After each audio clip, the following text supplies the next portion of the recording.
আওয়ামী লীগকে আমি এখন যে তাদের যে অর্গানাইজেশনাল অ্যাবিলিটি ছিল, যেটা এক সময় বলা হতো, তার কোনো কিছুই আমি এখন দেখি না। এখন আপনি আওয়ামী লীগের যেসব কর্মকাণ্ড তথাকথিত আওয়ামী লীগের দেখছেন, এগুলো আমরা এটাকে রিকগনিশন দেই বা না দেই, এটা জাস্ট তারা একটা অ্যাটেনশন ড্র করা। আওয়ামী লীগ একটা টেররিস্ট অর্গানাইজেশন, তারা এখন ইনসার্জেন্ট অ্যাক্টিভিটিতে ইনভলভড, মানে বৈধতা সংকটে রয়েছে, বৈধতা ফেরত পেতে চায় এবং তারা আইনগত একটা অস্তিত্বের অধিকার চায়। এখন যদি কিছু কিছু লোক বিএনপির মধ্যে এই ফাঁদে পা দেয়, সেটা বোঝাটা কঠিন না, কারণ বিএনপির ভিতর এমন কিছু লোক রয়েছে যাদেরকে আমরা অতীতে দেখেছি যে তাদের সংশ্লিষ্ট রয়েছে ভারতীয় গোয়েন্দা বাহিনীর সাথে, এবং এরা অনেকাংশেই বিএনপির ইমেজকে ক্ষতিগ্রস্ত করছে। জিয়াউর রহমানের যে ধারণা ছিল এই দেশের সার্বভৌমত্ব সম্পর্কে, আওয়ামী লীগের ব্যাপারে তার যে চিন্তা ছিল, সেখান থেকে এরা ডেভিয়েট করে প্রেসিডেন্ট জিয়ার প্রিন্সিপালকে ভায়োলেট করছে। এই যে আওয়ামী লীগের আপনি যেটা বললেন যে এই ছাত্র সংগঠন জগন্নাথ কলেজে এরা আজকে ওপেনলি ডিফায়েন্টলি তারা মিছিল করেছে, এরা একটা প্রজন্ম যারা আওয়ামী লীগের অতীত ও অতীতের যে বিশ্বাসঘাতকতা সেগুলো হয়তো সচক্ষে তারা দেখেনি, তবে এইটুকু তারা নিশ্চয়ই দেখেছে যে কিভাবে তাদের ওই তথাকথিত আনইলেক্টেড ক্রিমিনাল, যাকে মৃত্যুদণ্ড দেয়া হয়েছে, তথাকথিত তাদের প্রধানমন্ত্রী কিভাবে এই দেশকে জিম্মি করে ভারতীয় সামরিক বাহিনীকে আহ্বান করে এই দেশ ছেড়ে পালিয়েছে। কোনো সুষ্ঠু মস্তিষ্কের নতুন প্রজন্মের ছেলে এ ধরনের কাণ্ড করতে পারে না। এদের একটা জিনিস ভালো করে বোঝা উচিত যে একটা পার্টি যখন ফ্যাসিস্ট হিসাবে আইডেন্টিফাইড হয়, এবং আওয়ামী লীগ নিজেই, আওয়ামী লীগের নেতাদের মধ্যে কেউই অস্বীকার করেনি যে আওয়ামী লীগ ফ্যাসিস্ট নয়, তার মানে বেশিরভাগই আওয়ামী লীগের যারা নেতৃত্ব রয়েছে ভারতে এবং স্বয়ং তাদের নেত্রী, তারা কিন্তু এটা জানে ও বোঝে যে তাদের পলিসিসগুলো তাদেরকে একটা ফ্যাসিস্ট পার্টি হিসেবে আইডেন্টিফাই করছে। এখন আমরা ইতিহাস চর্চায় দেখতে পাই যে আধুনিক বিশ্ব ব্যবস্থায় ফ্যাসিজম ইজ নেভার অ্যালাউড। এই সেকেন্ড ওয়ার্ল্ড ওয়ারের পরে জার্মানি, ইটালি, জাপান এবং পরবর্তীতে আর্জেন্টিনা, সেখানে ফ্যাসিস্ট রেজিম অনেক পপুলার ছিল যারা ফ্যাসিজমের থেকে বেনিফিটেড হয়েছে। হিটলারের তো প্রচুর সমর্থক ছিল, মুসলিনির প্রচুর সমর্থক ছিল, তাই বলে কি ফ্যাসিজম বৈধতা পেয়েছে, বৈধতা স্বীকৃতি পেয়েছে?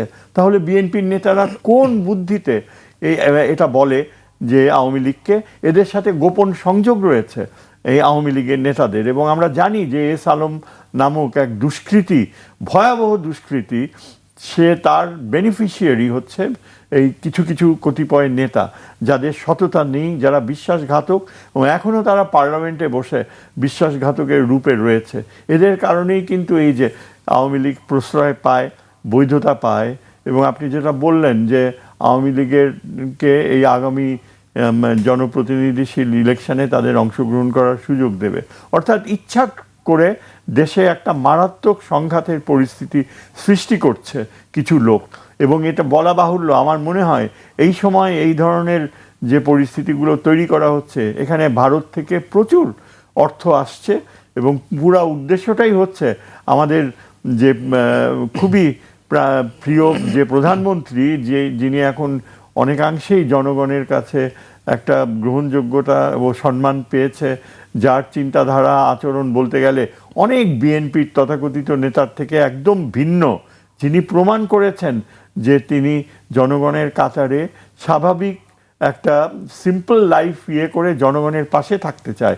তার যে চীন সফর আসন্ন সামনে, তিনি মালয়েশিয়ায় যাচ্ছে, সেটা কোনো ব্যাপারই না, কূটনৈতিকভাবে এটা প্রয়োজন যাওয়ার, ওই কর্মসংস্থানের জন্য তিনি যাচ্ছে, কিন্তু তার চীন সফরকে বাজেয়াপ্ত করা, তার চীন সফরের আগে বাংলাদেশে অস্থিতিশীল পরিস্থিতি করা, এটাই হচ্ছে আসল কাম্য বিষয়। এবং আমি নিশ্চিত যে এর পেছনে বিএনপির কোনো বিশ্বাসঘাতক রয়েছে, যারা নিজেদেরকে বলে বিএনপির, কিন্তু যারা বিএনপির যে প্রেসিডেন্ট জিয়ার স্পিরিট, বিএনপির যে স্পিরিট আমার মনে হয় তার পুত্র তারেক জিয়া বহন করে, সেটাকে ধ্বংস করার জন্য এখন এই যে আজকে আমরা জগন্নাথ কলেজে দেখেছি, আগামী কয়েকদিনে আমরা আরও এসব দেখব।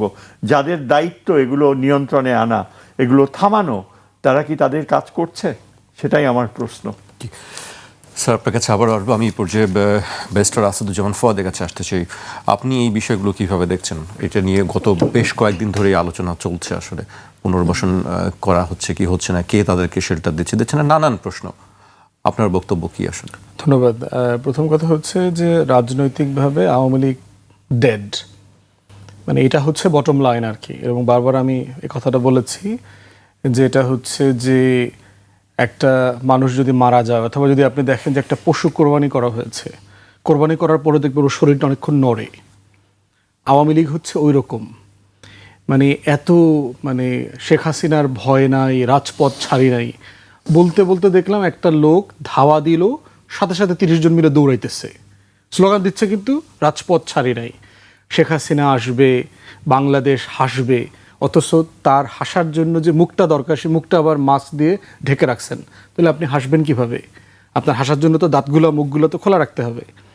তো এই ধরনের হাস্যকর কাজগুলো করতেছে সিম্পলি পেমেন্ট।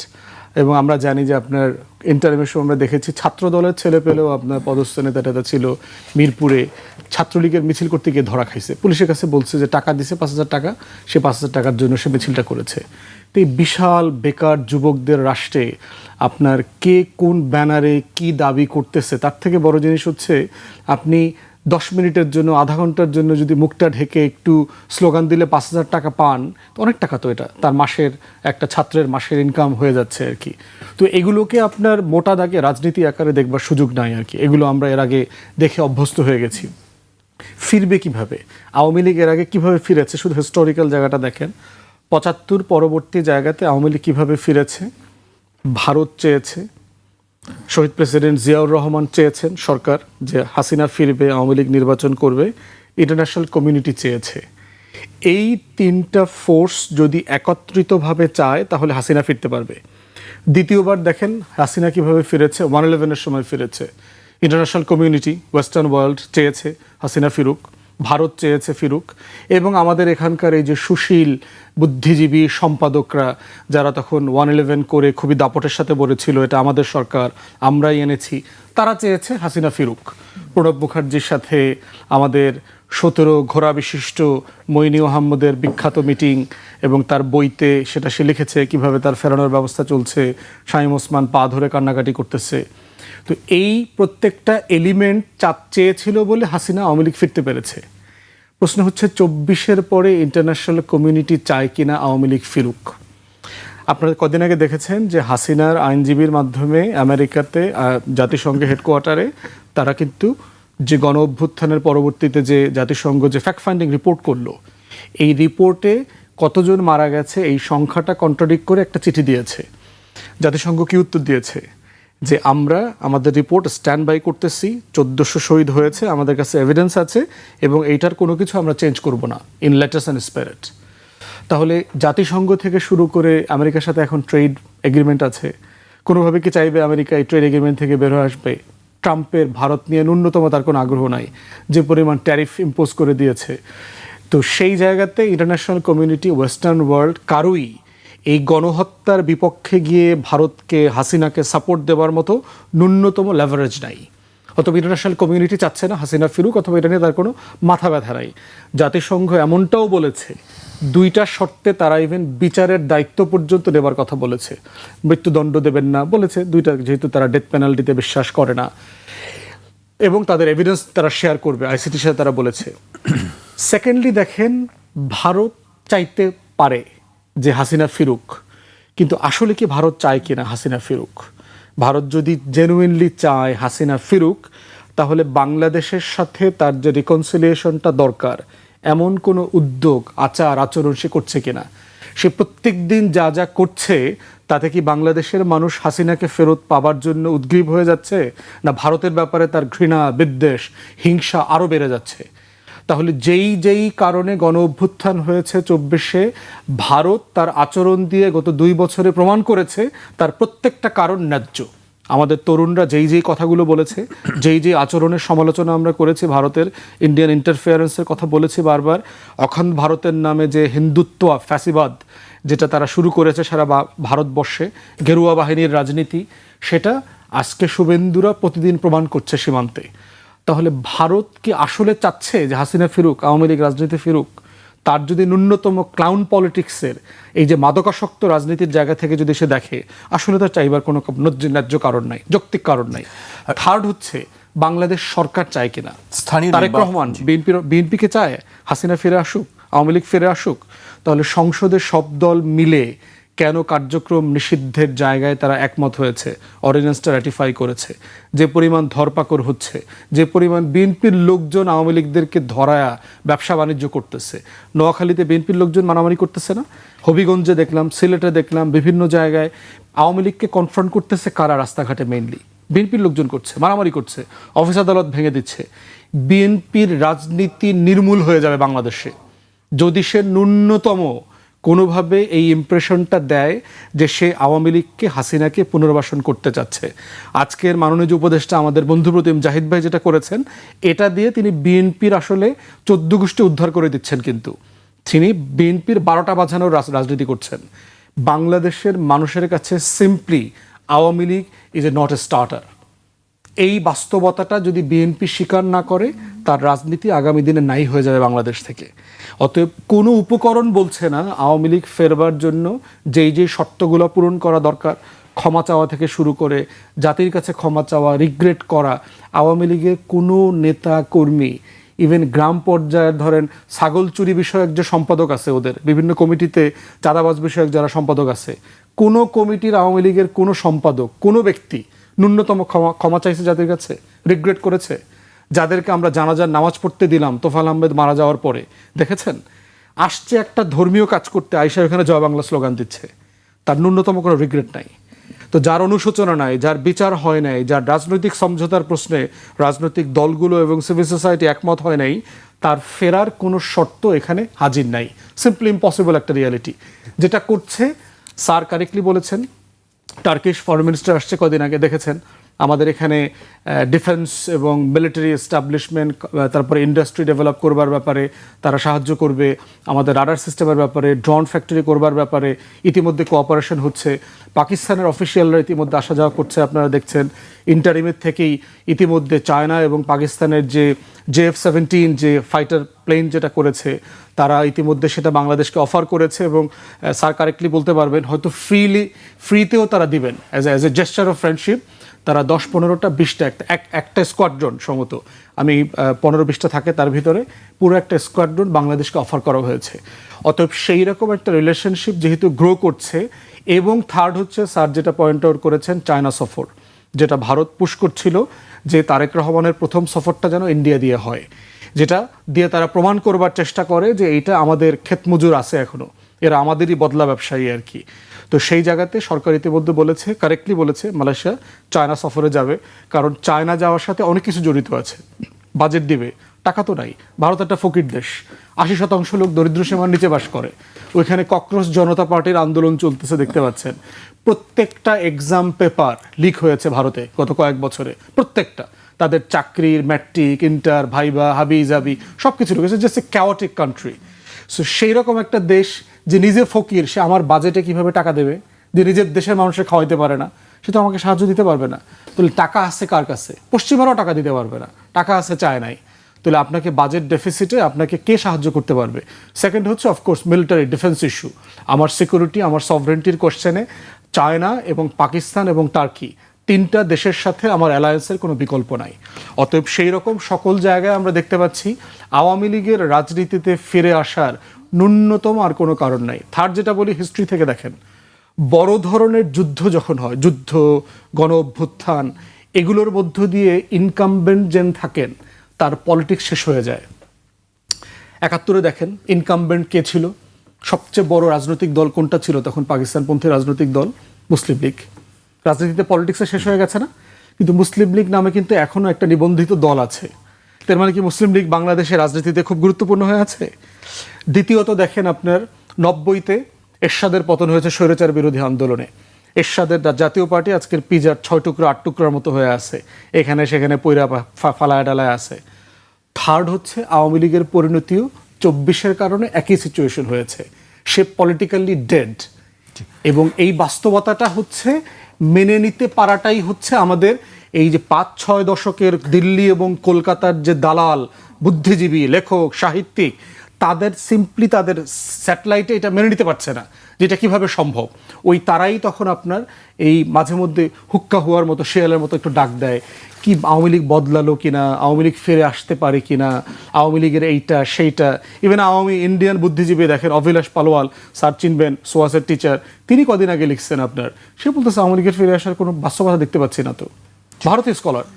জি, আমি আপনার কাছে আবার আমি স্যারের কাছে আসতে চাই। সীমান্ত নিয়ে কথা আপনারা দুজনেই বলছিলেন। স্যার, সীমান্তে যে বর্তমান পরিস্থিতি চলছে, এটি নিয়ে দুই দেশের বিএসএফ বিজিবি ডিজি পর্যায়ে বৈঠক চলছে, আমরা জানি। সেই বিষয়ে আসলে বাংলাদেশের পদক্ষেপটা কি হওয়া উচিত? বিভিন্ন বিষয় তোলা হয়েছে বিজিবির পক্ষ থেকে, যতদূর জানি, যে সীমান্ত এলাকায় ড্রোন, হেলিকপ্টার এগুলো বন্ধ করার ব্যাপারে আপনি কি মনে করেন স্যার? দেখেন, সীমান্ত এলাকায় ভারত ইনক্রিজিংলি কিন্তু তারা উস্কানিমূলক পথে যাওয়াটা প্রেফার করছে, মনে করছে যে আন্তর্জাতিক আইন ভায়োলেট করা, 150 গজের মধ্যে কিছু করার কথা না, 150 গজের ভিতরে ভারত যা খুশি তাই করুক। আমাদের বিজিবি একজন অফিসার তাদেরকে বলল, go and do anything you like, but don't not within 150 yards. কিন্তু তারা ভ্রুক্ষেপ করে না। এই রিপিটেডলি প্রত্যেক রাতে তারা উস্কানি দিচ্ছে বারবার। অসহায় লোকদের 50 ঘন্টা 60 ঘন্টা পানি নাই, এইভাবে ছোট ছোট বাচ্চাদের ফেলে রাখছে। This is Indian attitude. একটা পার্লামেন্টে কালকে উঠেছে নাকি, একটা আলোচনায় বলা হয়েছে যে আমার মনে হয় বিদেশি কূটনীতিকদের এইখানে বর্ডারে যে ভারতীয় যে আচরণ এইসব অসহায় মানুষদের প্রতি, এটা তাদেরকে সরাসরি দেখানো উচিত। আমার কথা হচ্ছে যে ভারত তার উস্কানিকে চালিয়ে যাবে, এবং এই ধরনের উস্কানির পথে যদি ভারত যায়, তাহলে আমি তো বলবো যে আমাদের যে পদক্ষেপ অলরেডি নেওয়া হয়েছে, যে টার্কি থেকে কিছু উন্নত মানের ড্রোনস এবং অত্যন্ত উঁচু মানের যে আপনার মিসাইল টাইপের কি হাই র্যাফটার না কি ধরনের, যেটা ওই ইউক্রেনের যুদ্ধ, আর্মেনিয়ান যুদ্ধে আজারবাইজান সাকসেসফুলি ব্যবহার করেছে, সেগুলো বাংলাদেশ সামরিক বাহিনী অলরেডি ক্রয় করেছে, এবং এটা নিয়ে নাকি ভারতের মাথা ব্যথা হয়ে গেছে। এগুলো ওপেনলি ডিপ্লয় করে ওপেনলি ডিসপ্লে করা উচিত, যে লুক অ্যাট ইট, নিবারক হিসাবে, যে আমরা যে যুদ্ধ করব তেমন না। আজকে তারা বাংলাদেশের ব্যাপারে, আমাদের উত্তরবঙ্গের ব্যাপারে নানা রকমের গুজব ছড়াচ্ছে, নানা রকমের আশকারা দিচ্ছে।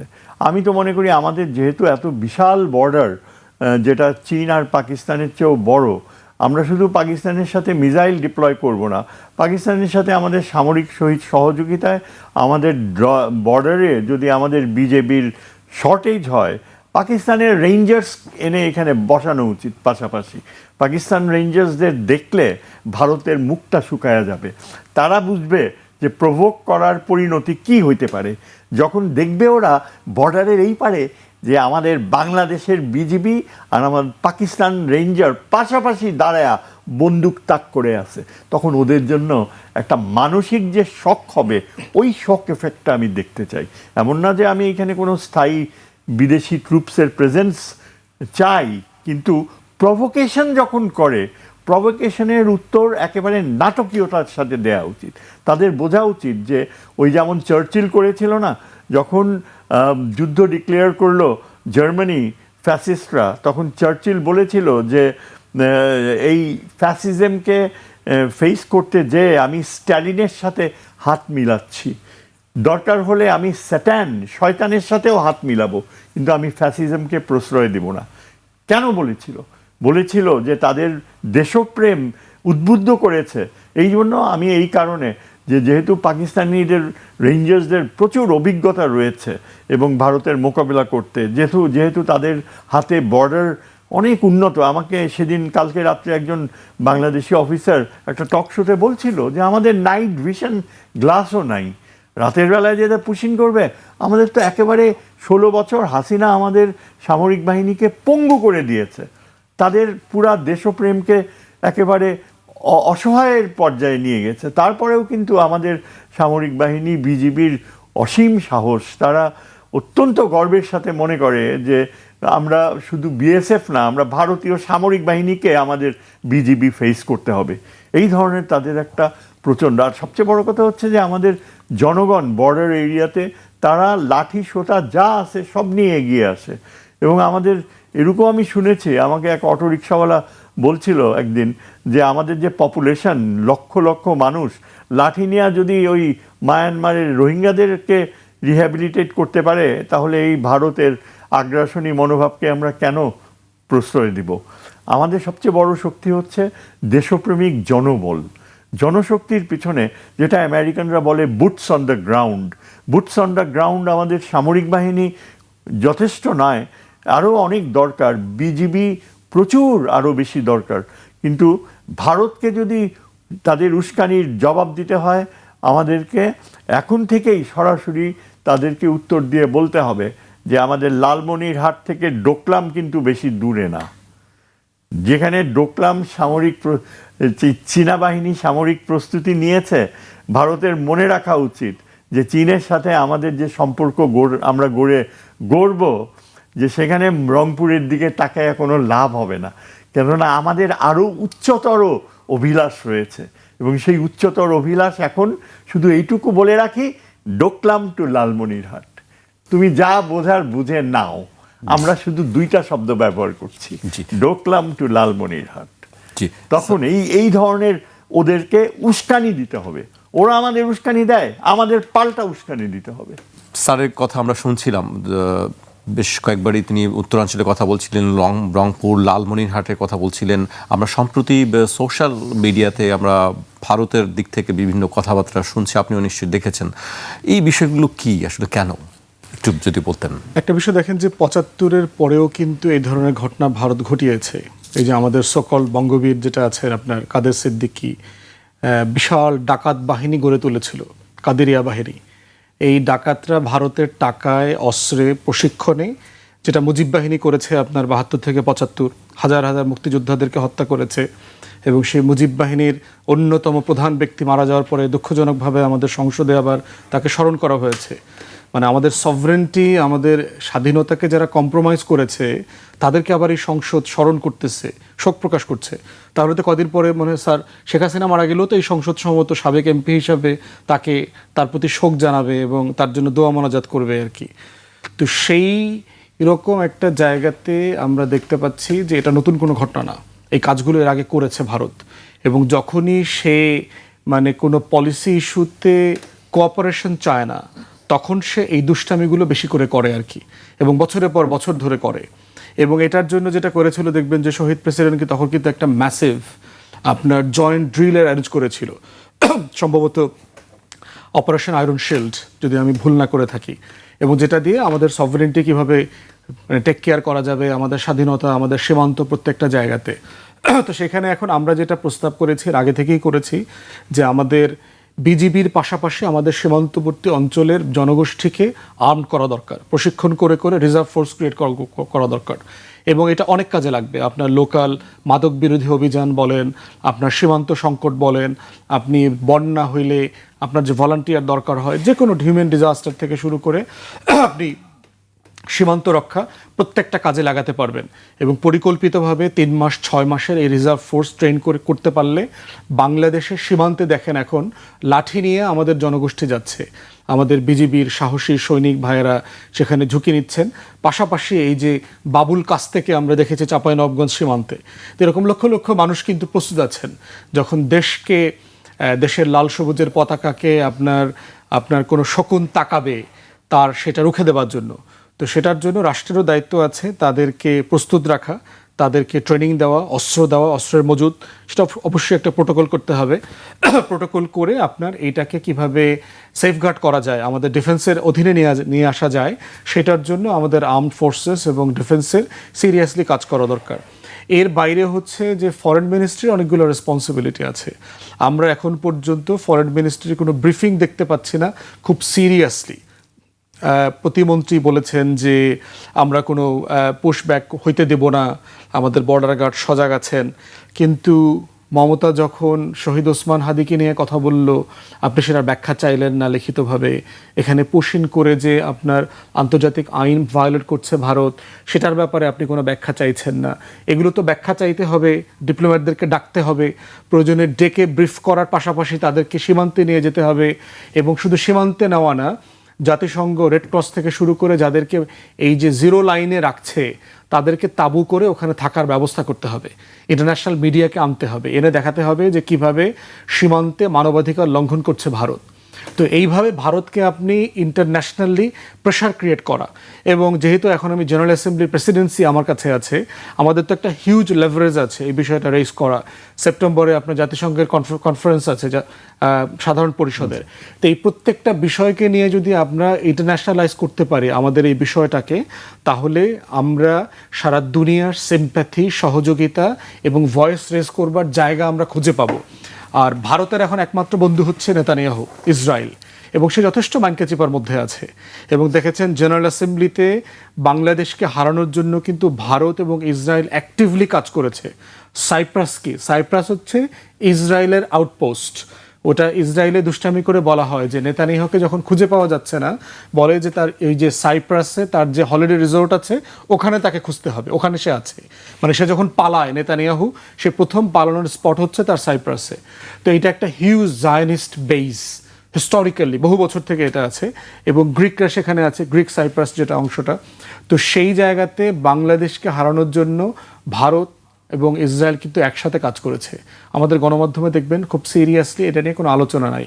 এবং ভোটিং যে ডিফারেন্স, ভোটের যে রেঞ্জ, কোন ব্লক, কোন অঞ্চলের কোন মানুষরা কাকে ভোট দিয়েছে, জার্মানি নিরাপত্তা পরিষদের মেম্বার হতে পারে নাই, অস্থায়ী সদস্য ফর দ্য ফার্স্ট টাইম। তাহলে বোঝেন যে এন্টি ইসরায়েলি সেন্টিমেন্ট কীভাবে জাতিসংঘের ভোটিং প্যাটার্নকে চেঞ্জ করে দিয়েছে।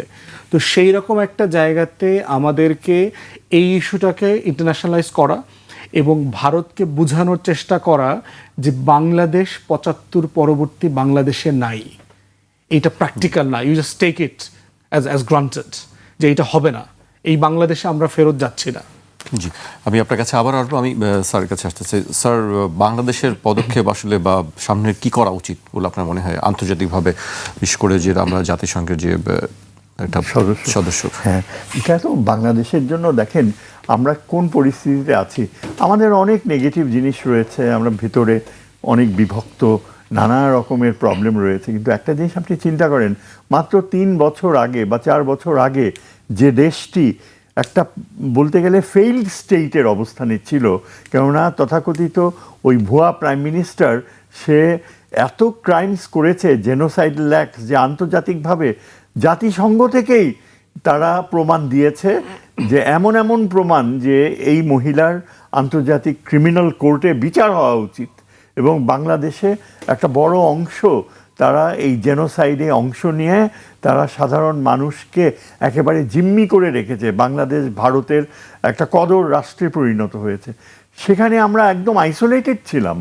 কোনো বিদেশি আপনার রাষ্ট্রপ্রধান, সরকার প্রধান বাংলাদেশে সহজে আসতেই চাইতো না, আসলেও কয়েক ঘন্টা থেকে চলে যেত। এবং আমরা বলতে গেলে আমাদের কোনো পরিচিতি ছিল না, মনে হচ্ছিল যেন এটা একটা কোনো স্বাধীন রাষ্ট্র নয়, এটা একটা ভারতীয় আউটপোস্ট, যার চিন্তাধারা ভারতে কন্টিনিউ করেছে বছরের পর বছর। তাদের যে অভ্যাসগত চিন্তাধারা ও আমাদেরকে ডমিনেট করার, সেখান থেকে তারা এখনও বের হয়ে আসতে পারে না, পারবেও না, কেননা তাদেরকে উপযুক্ত শিক্ষা দেওয়া হয়নি।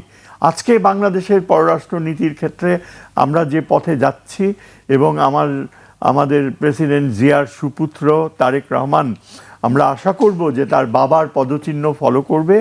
যদিও তার সাময়িক অনেক কিছু সীমাবদ্ধতা রয়েছে, সেখানে আমরা কি করছি, আমাদের সামরিক বাহিনীকে গড়ে তুলছি। আমরা চায়নার সাথে, যেটা ব্যারিস্টার ফুয়াদ বললেন, যে চীনের সাথে, পাকিস্তানের সাথে, টার্কির সাথে সামরিক সহযোগিতার মাত্রা আরও বৃদ্ধি করতে হবে। হ্যাঁ, আমাদের টাকার অভাব রয়েছে, আমাদের আর্থিক সীমাবদ্ধতা রয়েছে, কিন্তু আজকের পৃথিবীতে কিন্তু আপনি অনেক উপায় রয়েছে যার ফলে আপনার সামরিক সামর্থ্য গড়ে তুলতে পারেন। কিছু কিছু জায়গায় আপনি লাভজনক কম্প্রোমাইজ করবেন। জিওপলিটিক্যাল টার্মসে আমরা দেখতে পাই আমরা এখন এমন একটা পরিস্থিতিতে চলে এসেছি, বিশ্ব রাজনীতি, আমেরিকার এই অঞ্চলে আগ্রহ, চীনের প্রচণ্ড আগ্রহ, মায়ানমার সহ দক্ষিণ পূর্ব এশিয়াতে যে রেয়ার আর্থ, যে খনিজ পদার্থগুলো এখন আগামী বিশ্বের জন্য অত্যন্ত গুরুত্বপূর্ণ মূল্য বহন করছে, তেল আর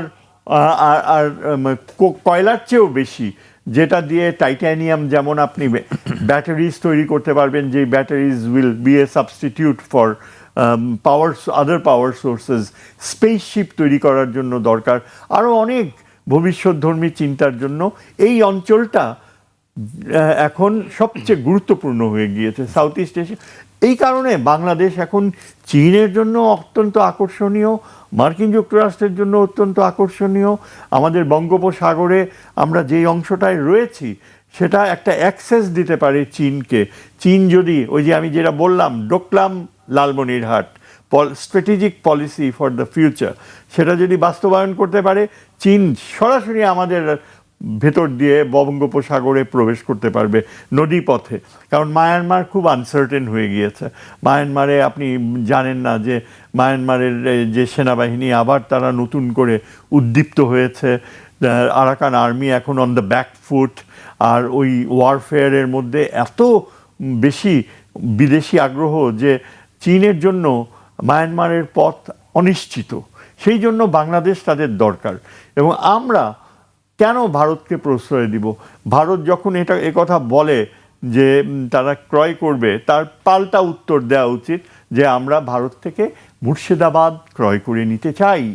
আমরা মনে করি যে ভারত এই দক্ষিণ তার উত্তর পূর্বে তার যে অভিলাষ আমাদের অঞ্চল চায় তারা কিনে নিতে, তাদের পাল্টা জবাব দেওয়া উচিত যে আপনারা ভুলে যান, এই উত্তর পূর্ব ভারত আপনাদের সাথে থাকতে চায় না, এটা আপনারা জানেন। আপনারা সবচেয়ে বেশি সামরিক বাহিনী সেখানে ডিপ্লয় করে, আজ পর্যন্ত আপনারা সেখানে ফ্রি অ্যান্ড ফেয়ার ইলেকশন করতে পারেন নাই উইদাউট ইয়োর মিলিটারি প্রেজেন্স। তা সত্ত্বেও এখন মণিপুর, মিজোরাম, নাগাল্যান্ড এগুলো বিচ্ছিন্নতাবাদীর নতুন পথে যাচ্ছে। খুব শিগগিরই হয়তো চীনের সামরিক শক্তির সাথে তাদের যোগাযোগ হয়ে যাবে। অরুণাচল প্রদেশের পশ্চিমাংশ চীন কখনো ছাড়বে না, ডোকলাম থেকে চীন সরবে না। অনিবার্য ভারতের সাথে চীনের সংঘাত, এবং ভারতকে জানিয়ে দেওয়া উচিত যে সর্বোচ্চ পর্যায়ে আমরা চীনের সাথেই থাকব। আমরা উত্তর পূর্ব ভারতের মানুষের স্বাধীনতা সংগ্রামকে শ্রদ্ধা করি, আমরা আমাদের মতো তারাও স্বাধীন হতে চায়।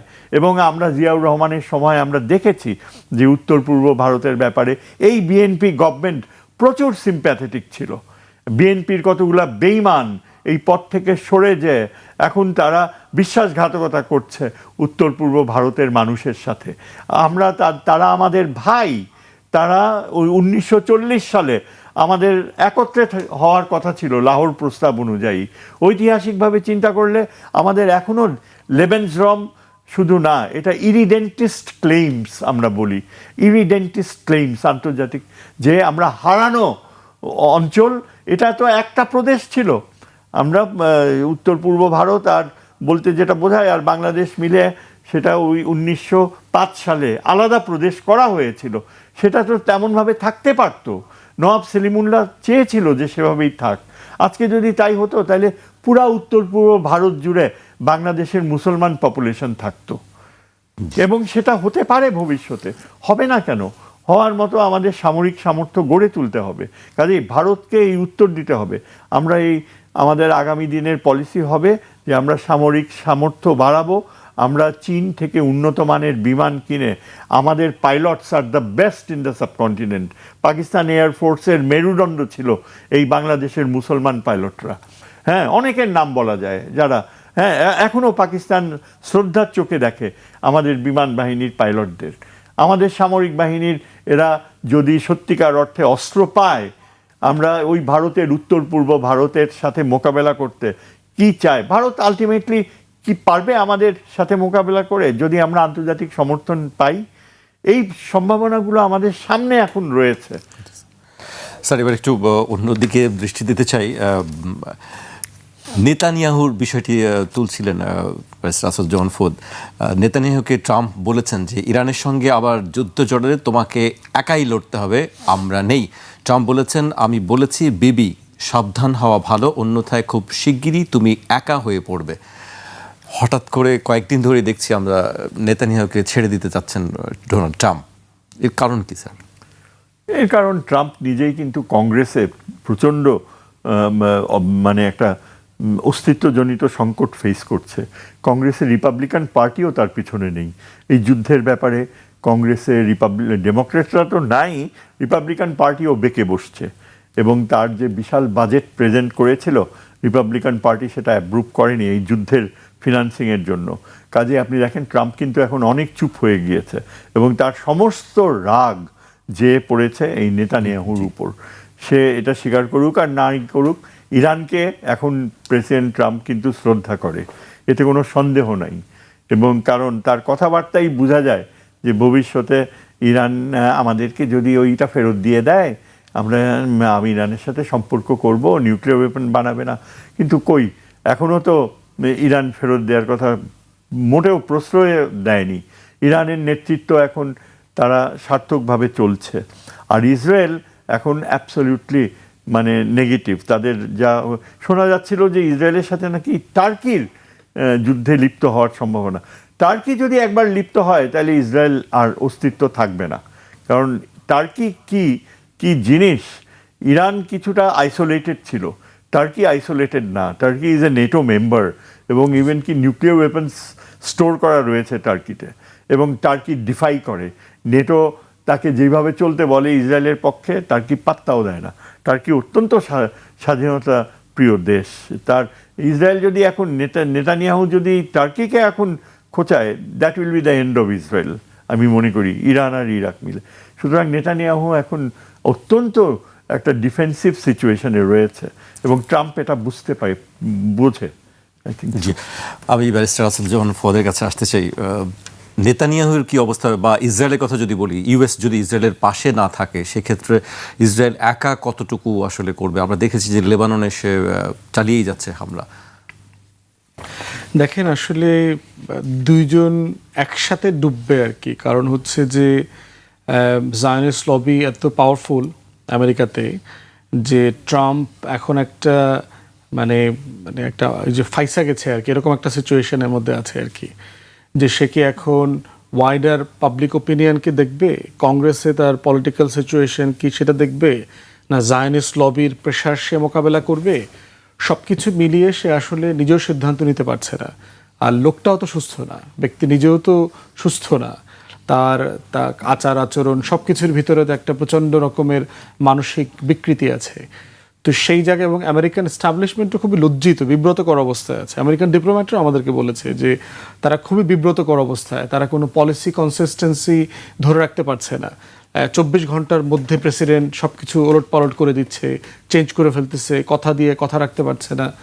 তো সব কিছু মিলিয়ে আমার মনে হয় যে নেতানিয়াহু তার জায়নিস্ট লবিকে যতটা পাওয়ারফুলি ব্যবহার করেছে এতদিন ধরে, এইটা এখন আসলে করতে পারছে না। নভেম্বরে মিড টার্ম ইলেকশন আছে, সো ইলেকশনে হেরে গেলে আপনার কংগ্রেসে আরও জবাবদিহিতা বাড়বে, ইমপিচমেন্ট পর্যন্ত চলে যেতে পারে প্রেসিডেন্টকে জবাবদিহিতার, মানে যদি মেজরিটি সে হারায় বোথ হাউসে। তো সেখানে আমার মনে হয় যে ট্রাম্প যথেষ্ট বিব্রতকর অবস্থায় আছে। অর্থনীতি খুব টানাপোড়েনের মধ্যে আছে, জ্বালানির দাম বেড়ে যাওয়ার কারণে ইনফ্লেশন বেড়ে যাচ্ছে, আনএমপ্লয়মেন্ট বেড়ে যাচ্ছে, সব কিছু মিলে একটা অস্থিরতা কাজ করতেছে। এবং আমেরিকার ট্রেড তো ইন্টারন্যাশনালি কানেক্টেড। সে রেসিপ্রোকাল ট্যারিফের নামে গ্লোবালি যে ট্যারিফ ওয়ার শুরু করেছে। ট্রাম্পের কি জেলে যেতে হতে পারে? আপনি যেটা বলছেন যে জেলে গেছে, হতে পারে, সে তো জেলে গেছে, সে তো বেইলে বের হয়ে আসছে, সে তো অলরেডি জেলে গেছে, ইমপিচমেন্টের শিকার হয়েছে। এবং সে যে কারণে নির্বাচন করেছে, একমাত্র কারণ হচ্ছে জেলে না যেতে চাওয়া। ট্রাম্প আর নেতানিয়াহুর একই সিচুয়েশন, দুইজনই করাপশনের মামলায় জেলে যাওয়ার জন্য রেডি হয়ে আছে। সুপ্রিম কোর্টের দরজা খুলে দেওয়া আছে। তারা শুধুমাত্র প্রেসিডেন্সিয়াল প্রিভিলেজ প্রেরোগেটিভটাকে ব্যবহার করে জেল থেকে বাইরে আছে। তো দুজনকে একই সিচুয়েশনে আছে, এবং এই জন্যই দুজন কিন্তু দুজনের কষ্ট বোঝে। দুই পাগলের কষ্ট বোঝে। ওই যে দুই ফকিরের গল্প বললো না এমপি সাহেব, যে হার্ডিন্স ব্রিঞ্জ দেখতে গিয়ে জিজ্ঞেস করতেছে এখানে কত মন লাগছে, লোহা লাগছে। তো বলে যে 100 মন লাগছে টাকছে। তা আরেকজন জিজ্ঞেস করতেছে এই লোহা লাগাইতে কত টাকা লাগছে? বলে তাও তো 100 টাকা তো অবশ্যই লাগছে নিশ্চয়ই, নইলে তো এত বড় একটা ব্রিজ করতে পারার কথা না আর কি। তো এখন এই দুই পাগল কিন্তু পাগলের কথা বোঝে আর কি, এবং দুজনকে এই জন্য সাপোর্ট করতেছে, হেল্প করতেছে। এবং জায়নিস্ট লবি তাকে কি পরিমাণ বিব্রতকর অবস্থায় ফেলতে পারে এটার কনসিকুয়েন্স সে বোঝে। কারণ ক্লিন্টনকে এই বিব্রতকর অবস্থায় জায়নিস্ট লবি ফেলেছিল কথা না শুনবার জন্য। তো সেই জায়গায় আমার মনে হয় যে মানে পশ্চিমের কোনো দেশই এখন খুবই কমফোর্টেবল সিচুয়েশনে নাই। এখন একমাত্র কমফোর্টেবল সিচুয়েশনে আছে আসলে হচ্ছে তেহরান, খুবই রিল্যাক্স মোডে আছে, এবং রাশিয়া, চায়না সবাই দেখতেছে যে আমেরিকাকে নিয়ে যে কিভাবে লুডো খেলতেছে, তাকে ব্যাকফুটে, রাইটে, লেফটে তাকে নিয়ে হাসাহাসি চলতেছে। তো সব কিছু মিলে মনে হচ্ছে যে মানে আগামী দিনের গ্লোবাল জিওপলিটিক্সে একটা বড় ধরনের শিফট হয়ে গেল, এবং এই শিফট হওয়ার পিছন থেকে নতুন শক্তির আবির্ভাব যেমন হয়েছে, পুরাতন শক্তি গ্র্যাজুয়াল ডিক্লাইন যেমন হবে, এবং এই শক্তির মানে উত্থান পতনের মধ্য দিয়ে যেটা হবে, সীমান্ত বদলে যাবে। পৃথিবীর ইতিহাস হচ্ছে, স্যার তো এক্সপার্ট এসব ব্যাপারে, 100 বছরের বেশি সীমান্ত আসলে থাকে না অধিকাংশ রাষ্ট্রের। আপনি দেখবেন যে আমাদেরই তো এই রাষ্ট্রগুলো ছিল না তো 100 বছর আগে, আমরা কেউ ছিলাম না, দক্ষিণ এশিয়ার যত রাষ্ট্র আছে। এবং এখন কি ভারতে যে রাজনীতি চলছে, আপনি দেখেন যে তৃণমূলের এমপি খায় ফেলতেছে বিভিন্ন দলের, আপনার দল ভাগায়া এমপিদেরকে আইনা টাইনা, টোটাল বিজেপি কিন্তু একটা পলিটিক্যাল কেওয়াস লাগায় ফেলছে রাষ্ট্রের ভিতরে। আপনি দল ভেঙে ফেলা মানে কি? আপনি রাষ্ট্রের রাজনীতি নষ্ট করে ফেলছেন, রাষ্ট্রের স্থায়িত্ব নষ্ট করে ফেলছেন। এর মধ্য দিয়ে কিন্তু এই যে ককরোচ জনতা পার্টির যে আপনার এটা একটা সিম্বলিক ইমপ্লোশন হয়েছে, এই ইমপ্লোশনটা কিন্তু পলিটিক্যাল পার্টিগুলোর মধ্যেও চলছে। তো এইটা দিন শেষে যেটা হবে, অখণ্ড ভারতের আইডিয়াটা হচ্ছে একটা ওই যে নাৎসি ফ্যাসিস্ট টাইপের একটা আইডিয়া। দিন শেষে সে কী করবে, তার চারপাশটাকে নিয়ে ভূমিকম্পের মতো একবার ডুবে যাবে। এছাড়া তাদের হাতে বিকল্প কোনো পথ খোলা থাকে না। নেতানিয়াহুর অবস্থাও তাই আর কি, সে নিজে ইসরায়েলকে সহ ডুববে এমন সকল বাস্তবতা সে তৈরি করছে। এর মধ্যে আবার সে আকাশকুসুম চিন্তা করছে, সে নাকি ইস্তাম্বুলে অ্যাটাক করবে, ইস্তাম্বুল ফিরায় নেওয়া যাবে, এটা সেটা। তো অসুস্থতার মানে মানে পাগল দেখবেন অনেক কিছু ভাবে, কিন্তু যে মানে সে রাস্তায় ঘুমাচ্ছে, কিন্তু সে ভাবতেছে যে আগামীকালকে সংসদে কি আলোচনা হওয়া উচিত এবং হওয়া উচিত না। তো নেতানিয়াহুর অবস্থা সেরকম হয়েছে আর কি। জি, আমি শেষ করব, একেবারে শেষ পর্যায়ে চলে এসেছি। স্যারের কাছে খুব সংক্ষেপে আমি জানতে চাইবো যে আমরা শুনছিলাম যে ব্যারিস্টার আসাদুজ্জামান ফুয়াদ বলছিলেন যে 100 বছর পর পর মানচিত্র চেঞ্জ হয়ে যায়। আসলে আমি একটু আগ্রহী এই ব্যাপারে, আপনি যদি স্যার সংক্ষেপে কিছু বলেন। এক্স্যাক্টলি, এটা খুবই মূল্যবান একটা তথ্য। কেননা ইন্টারন্যাশনাল সিস্টেম বলতে আমরা যে বুঝি যে ফার্স্ট ওয়ার্ল্ড ওয়ারের, তারপর সেকেন্ড ওয়ার্ল্ড ওয়ারে আলাদা সিস্টেম ছিল, তারপর নেপোলিয়নিক ওয়ার্স এই 19th সেঞ্চুরিতে, সেই পর্যন্ত একটা আলাদা আন্তর্জাতিক ব্যবস্থা ছিল। অর্থাৎ আন্তর্জাতিক ব্যবস্থায় সীমান্ত কখনো স্থায়ী হয় না। কিছু কিছু দেশ তারা 300 বছর বিলুপ্ত হয়েছিল প্রায়, পোল্যান্ড, তারপরও জাতি হিসাবে টিকে ছিল, রাষ্ট্র হয়েছে। চীনের সীমান্ত চেঞ্জ হয়ে গিয়েছে, ভ্লাদিভস্টক চীনের অংশ ছিল, রাশিয়ানরা 1860s দখল করে নিয়েছে, আজকে সেটা রাশিয়ার ইস্টার্ন ফ্লিটের হেডকোয়ার্টার। মূল কথা হচ্ছে যে আমরা, এটা অবাস্তব কিছু না যদি মায়ানমার সীমান্তে চেঞ্জ হয়, নর্থ ইস্ট ইন্ডিয়া বলতে যা জানি সেটাই, সেই সীমান্ত যদি বদলে যায়। কেননা চীন মনে করে যে অনেক অমীমাংসিত বিষয় রয়েছে, অরুণাচল প্রদেশের একটা অংশ চীন দাবি করে এবং কখনো ছাড়বে না। তাইওয়ান বলতে গেলে এখন নিশ্চিতভাবে চীনের অংশ হয়ে যাবেই, কেননা প্রেসিডেন্ট ট্রাম্প এখন আমেরিকার সেই যে কমিটমেন্ট তাইওয়ানের প্রতি, সেখান থেকে অনেকটা সরে এসছে। তা এছাড়া আমাদের নিজেদেরও এখন যে বিশাল জনসংখ্যা, এটা অ্যাকোমোডেট করা 20 crores মতো ছাড়িয়ে যাচ্ছে, খুব কঠিন। আমাদেরকে অন্যান্য দেশের সাথে সহযোগিতার পথ এমনভাবে বেছে নিতে হবে যেন তারা আমাদের পপুলেশনের কিছু কিছু অংশ নিয়ে জনশক্তিতে পরিণত করে। বাংলাদেশের ইমেজ এখন মোটামুটি জনশক্তি হিসাবে ভালো। বাংলাদেশিরা যেখানেই গিয়েছে, স্পেশালি মার্কিন যুক্তরাষ্ট্রে, তারা কিন্তু অত্যন্ত পরিশ্রমী এবং অনেক মানে মরে যাওয়া শহরকে জীবন্ত করে তোলার এক্সাম্পল সেট করেছে। যেমন বাফেলো তারা এখন পুরা ইকোনমি সাকসেসফুলি, আমেরিকানরা বিশ্বাস করে। আমরা আশা করব যে ভবিষ্যতে বাংলাদেশের একটা বড় জনশক্তি আগামীতে বাইরে যেয়ে ভালোভাবে সেটেল করতে পারে, এবং সেই প্রক্রিয়া যেন রাশিয়া থেকেই শুরু হয়, যেটা আমাদের পররাষ্ট্রমন্ত্রী চেষ্টা করছেন। সুতরাং এইসব চিন্তা করতে গেলে আমার মনে হয় না যে আমরা স্থায়ী সীমান্ত, স্থায়ী ম্যাপ থাকবে ভবিষ্যতে, এটা আমরা ধরে নিতে পারি।